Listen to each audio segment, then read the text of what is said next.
Good morning guys. তো আমরা ভূতের রাজা বড়ে চলে এসেছি খাওয়ার। বাঙালিদের খাওয়ার ইচ্ছা তো আপনারা বুঝতেই পারছেন। বৃষ্টির দিন, চারদিকে জল পড়ছে, এত বড় লাইন, তবুও আমরা খাওয়ার আশায় দাঁড়িয়ে আছি। লাইনটা একবার আপনাদের দেখাচ্ছি। এই তো আমরা মোটামুটি 1.5 ঘন্টা ধরে লাইন ধরে এখন টিকিট নিতে চলেছি। এই সামনেই আউটলেট, আর লাইন এখন আমাদের পেছনে প্রচুর লাইন।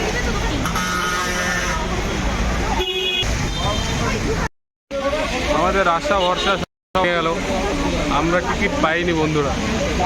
দেখতে পাচ্ছেন মেনু। এই বৃষ্টির দিনে এইভাবে লাইন দিয়েও যদি টিকিট না পাওয়া যায় কতটা দুঃখ লাগে বুঝতেই পারেন।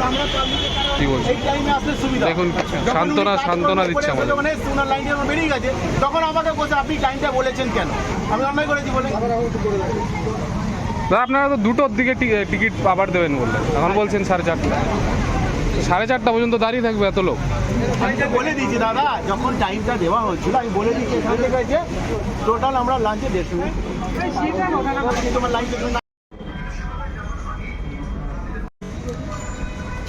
গাইস আমরা অপেক্ষা করতে করতে ভাবলাম যে একটু কোথা থেকে ঘুরে আসি। তো সুন্দর একটা রেস্টুরেন্ট পাশে দেখলাম। রেস্টুরেন্টে ঢুকে তেমন কিছু অর্ডার করি, নর্মাল কিছু খেয়ে দিয়ে বেরিয়ে গেলাম, কিন্তু আমাদের 1.5 ঘন্টা কেটে গেল। তো এখন মনে হচ্ছে আমাদের লাইন চলে এসছে, তাই আমরা ভূতের রাজা বরের আউটলেটের দিকে আবার যাচ্ছি। খুবই সুন্দর ছিল এনভায়রনমেন্টটা, আমি ভিডিওতে অ্যাড করে দেবো ছবিগুলো, তোমরাও দেখে নেবে। আর আমরা এখন যাচ্ছি সেখানে। সামনে আমাদের বন্ধুরা অপূর্ব, রাহুল সব যাচ্ছে।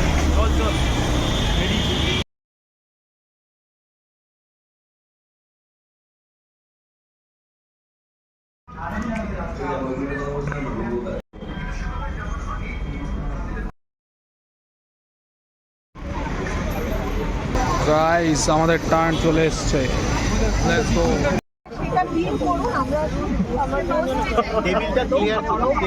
হ্যালো গাইস, ভূতের রাজা চলে এসছে। এখন আমরা বিল ট্রান্সফার করবো আর ঢুকে যাবো দরবারে। পাশে পেয়াদা দাঁড়িয়ে আছে ভূতের রাজা।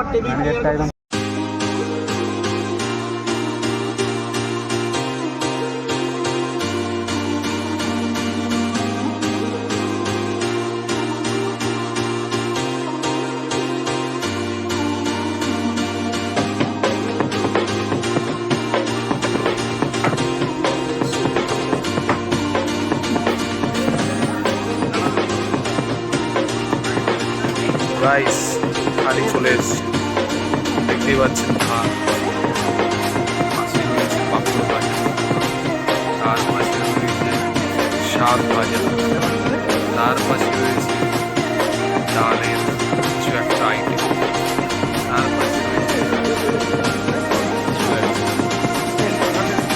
আইটেম। ক্যামেরার কোয়ালিটিটা খুবই খারাপ।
বুঝতে পারছেন না,